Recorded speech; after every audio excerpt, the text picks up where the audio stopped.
हाँ जी, जब भी इस तरह का हरफ हो कि उसके ऊपर कोई ज़बर ज़ेर पेश ना हो, तो अगले हरफ को साथ मिलाने के लिए इसके ऊपर कौन सा अराब लगाना है, ज़बर लगानी है, ज़ेर लगानी है या पेश लगानी है। तो आज की वीडियो में ये बात हम मुकम्मल तौर पे समझते हैं। सबसे पहले हमने ये देखना है कि ये इस अलिफ के ऊपर कुछ नहीं है, तो अगला हरफ देखें, अगले हरफ के ऊपर भी कुछ नहीं है। उससे आगे देखेंगे, अगला हरफ क्या है, नून है। नून के ऊपर क्या लगी हुई, शाद, उसके ऊपर लगी हुई है ज़बर। अब अगले हरफ को देखेंगे कि अगले हरफ पे ज़बर है या ज़ेर है या पेश है। तो जो अराब यानी कि ज़बर ज़ेर पेश जो अगले हरफ पे होगी वही हम पिछले वाले हरफ पे लगाएंगे। अब अगले हरफ पे क्या लगी हुई है, ज़बर लगी हुई है, तो यही हमने ज़बर इसी तरह की पिछले वाले हरफ पे लगानी है। अब अलिफ के ऊपर हम कौन सी लगाएंगे, ज़बर वाले अराब लगाएंगे। वो जो अलिफ के ऊपर ज़बर लगेगा, अलिफ के ऊपर ज़बर आए, अलिफ के नीचे ज़ेर आए, जो अलिफ के ऊपर पेश आ जाए, तो उस अलिफ को अलिफ नहीं पढ़ते, उस अलिफ को हमज़ा कहते हैं। अब हमने क्या करना है, इस हमज़ा को इस अलिफ के ऊपर लगाएंगे ज़बर, तो जिसकी वजह से वो बन जाएगा हमज़ा।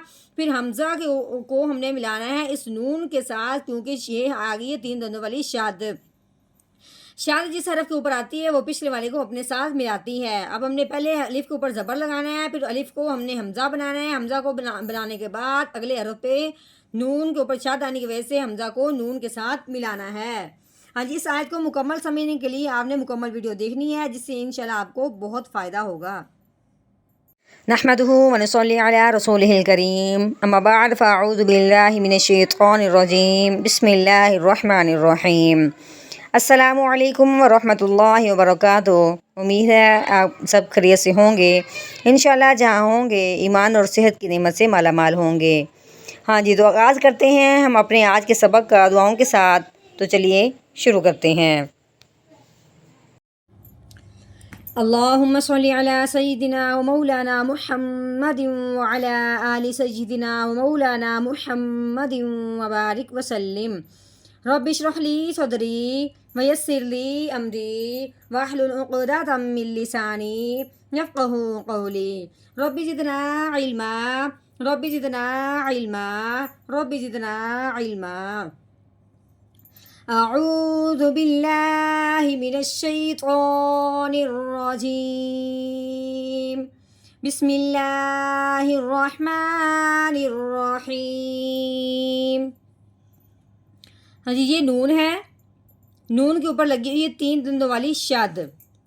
शाद जिस भी हरफ के ऊपर आए उस हरफ को मुशद्दद कहते हैं। अब ये शाद आई है नून के ऊपर, इसका नाम हो गया नून मुशद्दद। मुशद्दद हरफ जो होता है वो पिछले वाले हरफ को अपने साथ मिलाता है।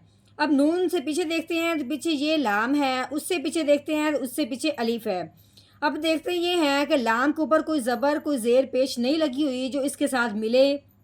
उससे पीछे अलिफ है, उसके ऊपर भी कोई ज़बर ज़ेर पेश नहीं लगी हुई जो इसके साथ मिले। तो अगर हम उससे पीछे जाते हैं तो उससे पीछे आ जाता है वक़फ़। तो हमने कल वाले सबक में, पिछले सबक में यहाँ पे हमने कर दिया था वक़फ़। अगर तो हम वक़फ़ ना करते तो फिर हमने क़ौफ़ को इस नून के साथ मिलाना था, क्योंकि क़ौफ़ के ऊपर पेश लगी हुई है। ठीक है, क़ौफ़ के ऊपर ज़बर ज़ेर पेश आ गई है, इसलिए हमने क्या करना था, नून के साथ मिलाना था। लेकिन अगर हम यहाँ पे वक़फ़ कर देते हैं, क्योंकि कल हमने वक़फ़ कर दिया है, तो अब आज का सबक पढ़ने के लिए, इस आयत को पढ़ने के लिए इस नून के साथ किसको मिलाएंगे, इसको मिलाने के लिए जो अलिफ है इसके ऊपर लगा देंगे हम ज़बर, इसके ऊपर लगा देंगे ज़बर।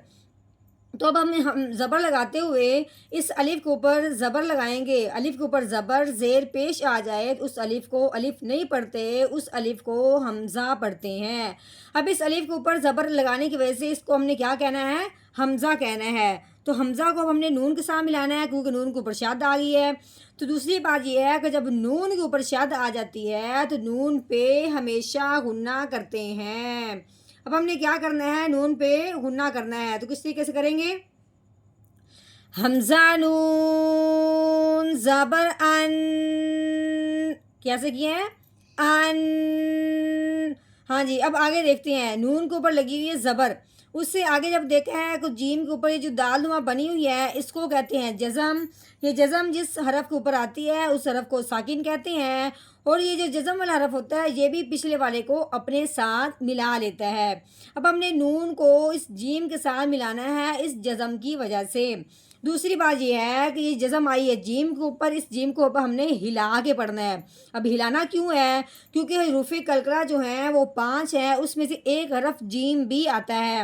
اب حروف قلقلہ کا مطلب کیا ہے؟ حروف قلقلہ کا مطلب ہے کہ حروف قلقلہ پہ جب یہ جزم آ جائے تو اس کو ہلا کے پڑھتے ہیں۔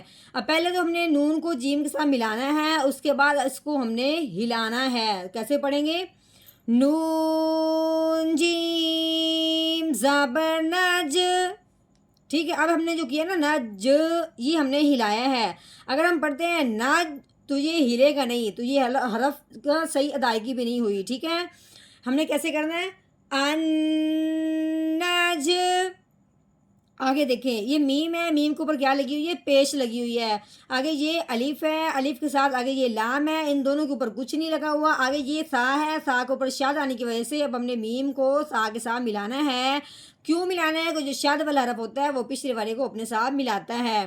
اس سے پیچھے لام تھا، لام کے اوپر کچھ نہیں ہے۔ اس سے پیچھے الف ہے، الف کے اوپر بھی کچھ نہیں ہے۔ اس سے پیچھے میم ہے، تو پھر میم کو اس کے ساتھ ملائیں گے۔ تو کیسے ملائیں گے؟ میم سا پیش مس، ٹھیک ہے، مس ان نجمس، ٹھیک ہو گیا۔ آگے دیکھیں یہ سا ہے، سا کے اوپر لگی ہوئی ہے زبر، اس سے آگے کیا ہے؟ الف ہے۔ الف سے پہلے حرف پہ جب بھی زبر آ جائے، الف سے پہلے حرف پہ جب بھی زبر آ جائے تو اس حرف کو الف کے ساتھ ملاتے ہوئے ایک الف کے برابر لمبا کریں گے۔ تو کیسے پڑھیں گے؟ سا الف زبر سا، کیسے؟ سا، اتنا سا ہم نے لمبا کرنا ہے۔ قاف زیر قی، ساقی، آگے یہ با ہے، با کے اوپر لگی ہوئی ہے پیش، با پیش بو، ساقیبو۔ ہاں جی، اب آگے یہاں پہ وقف، وقف کی صورت میں آخر والا جو حرف ہوتا ہے اس کو کر دیتے ہیں ساکن، مطلب جس طرح یہ جزم آنے کی وجہ سے حرف کو ساکن کر دیتے ہیں اس طرح وقف کی صورت میں آخر والے کو ساکن کرتے ہیں۔ اگر وہ ساکن نہ ہو، اب یہاں پہ کوئی جزم نہیں لگی ہوئی، کوئی ساکن نہیں ہے، اب ہم نے اس کو کر دینا ہے ساکن۔ تو کس طریقے سے پڑھیں گے؟ آگے وقف ثاقب۔ اچھا، اب یہاں یہ بات پوچھنے والی ہے، سمجھنے والی ہے کہ اب ہم نے قیب با کو ہلایا کیوں ہے؟ اس لیے کہ با بھی حروف قلقلہ میں سے ہے۔ حروف قلقلہ کے اوپر اس طرح جزم آ جائے یا حروف قلقلہ وقف کی صورت میں ساکن ہو جائے تو اس کو ہلا کے پڑھتے ہیں۔ تو کیسے پڑھیں گے؟ النجم الثاقب، ٹھیک ہے۔ اب ہم نے اس کو پڑھ لیا، توڑ بھی کر لیا، اب اس کا جوڑ بھی ہو گیا۔ تو چلو اب ہم اس کو لہجے کے ساتھ پڑھتے ہیں، روانگی کے ساتھ پڑھتے ہیں۔ تو کس طرح پڑھیں گے؟ اعوذ باللہ من الشیطان الرجیم، سورۃ الطارق مکیہ، بسم اللہ الرحمن الرحیم،